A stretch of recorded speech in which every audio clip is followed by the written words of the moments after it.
terus berevolusi, terus berkembang seiring kemajuan zaman. Tapi Jogja punya identitas yang akan terus dijaga, yang akan terus menjadi istimewanya Jogja.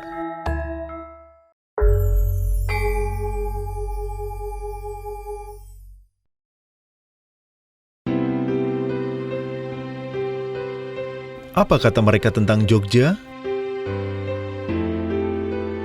Jogja itu ngangeni ya?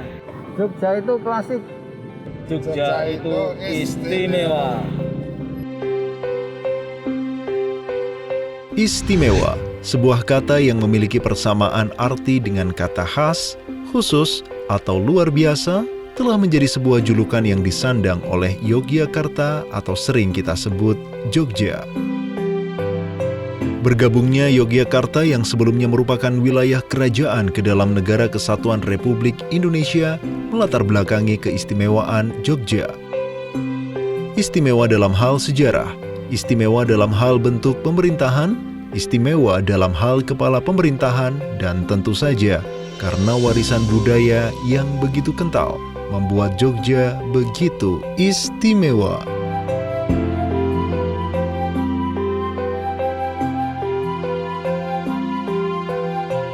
Karena istimewanya, penataan ruang di Jogja pun berbeda dengan daerah-daerah lainnya di Indonesia.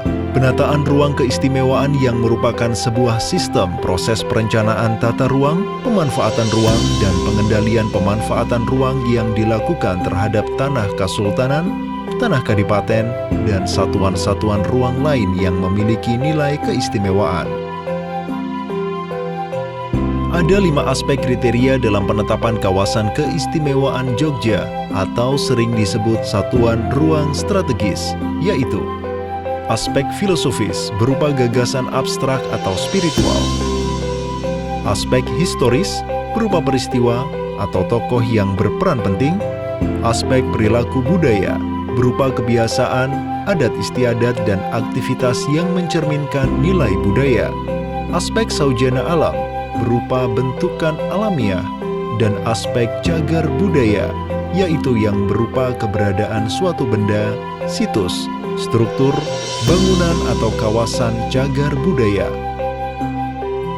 Satuan ruang yang masuk dalam kriteria aspek tersebut serta mempunyai pengaruh sangat penting terhadap pelestarian budaya, kepentingan sosial, kesejahteraan masyarakat, dan atau kelestarian lingkungan di Jogja masuk ke dalam 18 satuan ruang strategis atau SRS.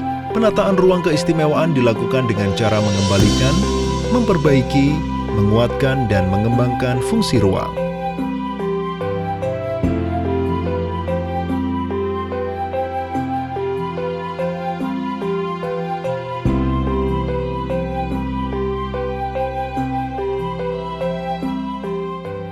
Satuan ruang strategis Tanah Kasultanan dan Tanah Kadipaten memiliki kriteria aspek filosofi, historis, adat, sojana, dan atau cagar budaya, serta mempunyai pengaruh sangat penting terhadap pelestarian budaya, kepentingan sosial, kesejahteraan masyarakat, dan atau kelestarian lingkungan.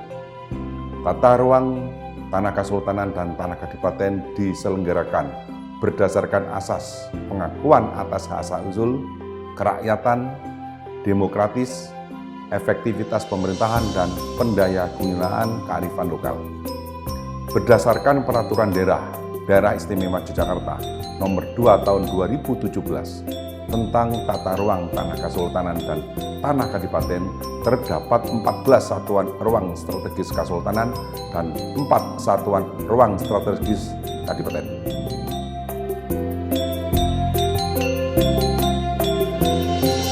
Penataan SRS dilakukan dengan melakukan analisis di masing-masing kawasan untuk bisa dirumuskan kondisinya dan ditentukan arah kebijakannya. Dari situ pula akan dirumuskan pemanfaatan ruang seperti apa yang diperbolehkan dan yang tidak diperbolehkan.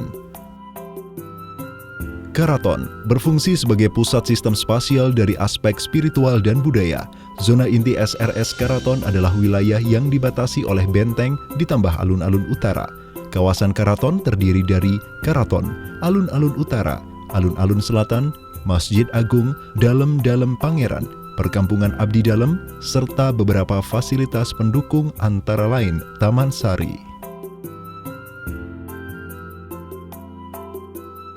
Pemakaman Imogiri merupakan kompleks pemakaman yang berlokasi di Imogiri, Bantul, dan dibangun pada tahun 1632 oleh Sultan Mataram ketiga, Prabu Hanyokrokusumo, yang merupakan keturunan dari Panembahan Senopati Raja Mataram pertama. Kompleks pemakaman kerajaan Islam ini memiliki gaya bangunan Majapahit dengan nuansa Hindu yang kental, seperti terlihat pada gerbang Gapura Bentar. Pintu-pintu makam yang sempit tinggi seperti paduraksa di candi-candi Hindu. Selain makam Imogiri, terdapat dua makam lainnya yaitu Girilaya dan Banyu Sumurup.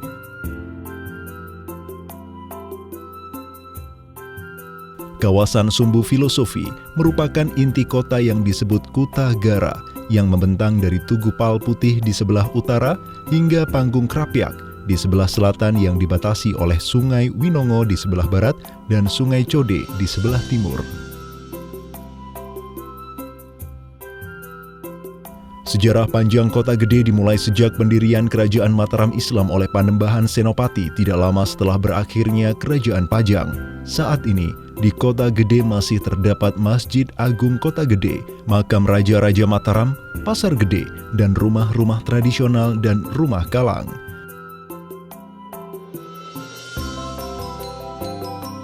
Patok Nagoro adalah salah satu konsep penting yang memberikan nilai keistimewaan tata ruang Yogyakarta yang tidak hanya sekedar ditandai dengan dibangunnya 4 buah masjid bersejarah, Masjid Ploso Kuning di bagian utara, Masjid Babadan di bagian timur, Masjid Dongkelan di bagian selatan, dan Masjid Melangi di bagian barat. Letak masjid-masjid Patok Nagoro yang menyebar di 4 arah mata angin dan di wilayah Negara Agung nampaknya sudah direncanakan oleh Sultan Hamengkubuwono pertama.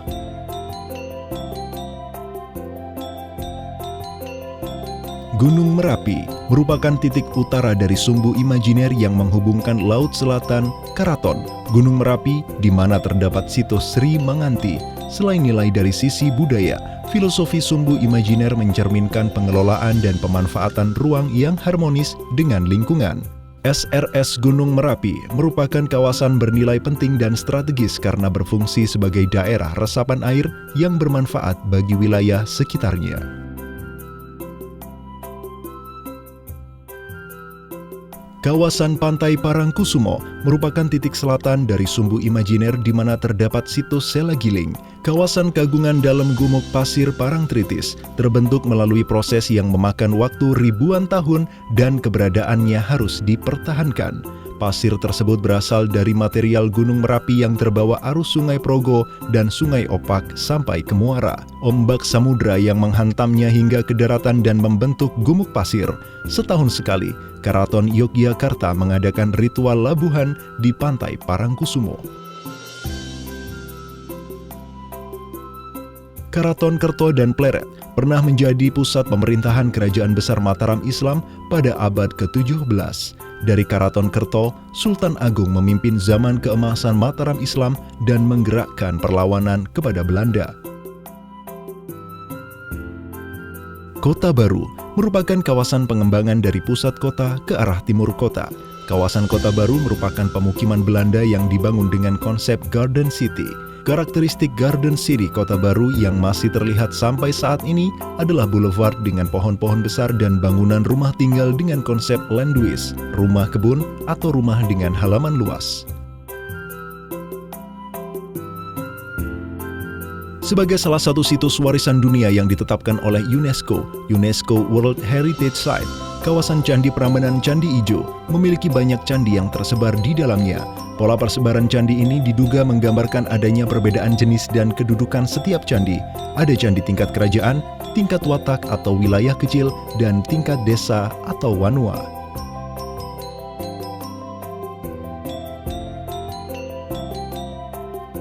Di Yogyakarta, ditemukan situs yang memuat budaya peninggalan masa prasejarah, yaitu Sokoliman.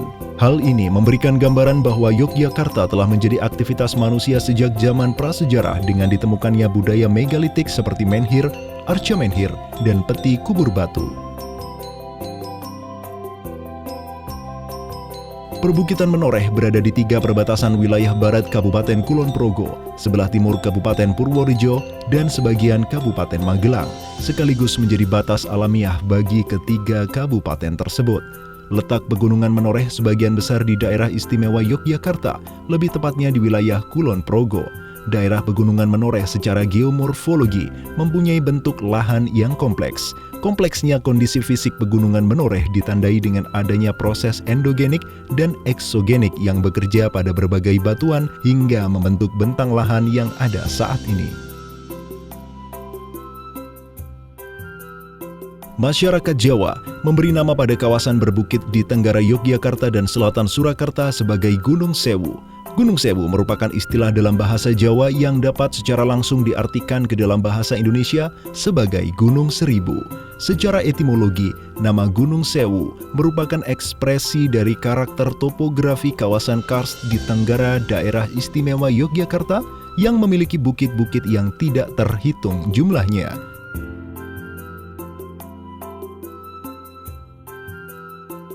Pantai selatan Gunung Kidul memiliki topografi yang unik karena keberadaannya tidak dapat dilepaskan dari sejarah terbentuknya kawasan karst Gunung Sewu.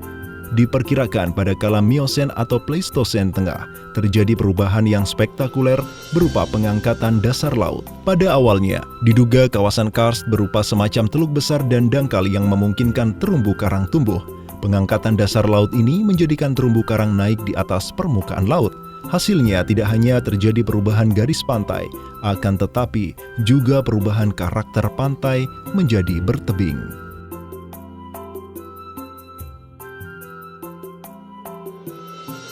Pura Paku Alaman berada tidak jauh dari Karaton Yogyakarta. Saat ini, kawasan Paku Alaman terdapat karaton, alun-alun, dan masjid serta beberapa bangunan pendukung dan bangunan rumah tinggal. Makam Giri Gondo adalah kompleks makam yang menjadi tempat peristirahatan terakhir leluhur dan ahli waris raja-raja atau adipati Kadipaten Paku Alaman.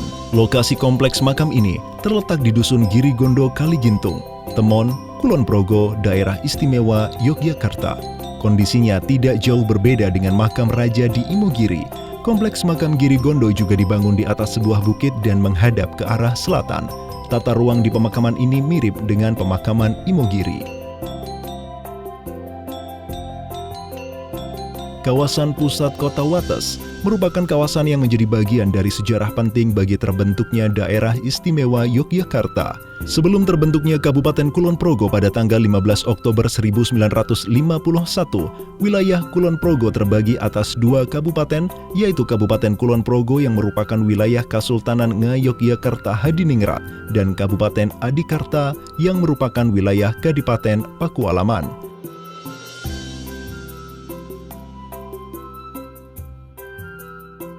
Melihat sejarah pantai selatan Kulon Progo pada zaman dahulu merupakan wilayah Kadipaten Paku Alaman atau Kabupaten Adikarta.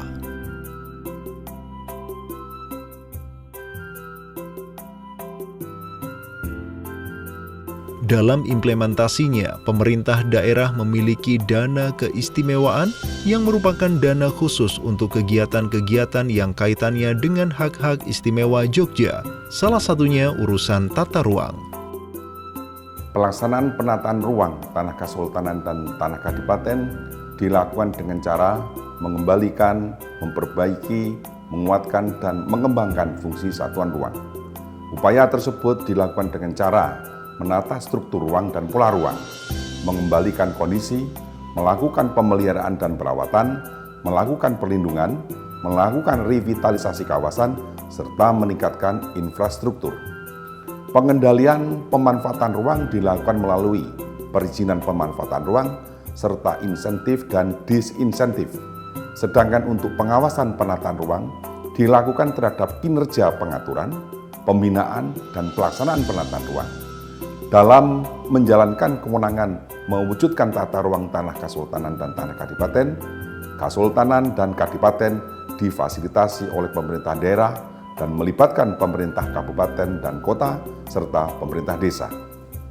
Masyarakat dapat memberikan masukan terhadap penataan ruang secara langsung dan atau tertulis kepada pemerintah daerah melalui organisasi perangkat daerah yang menyelenggarakan urusan pemerintahan di bidang tata ruang dalam hal proses perencanaan tata ruang, pemanfaatan ruang, pengendalian pemanfaatan ruang, dan pemberian masukan terhadap rencana penataan satuan ruang strategis Kasultanan dan satuan ruang strategis Kadipaten.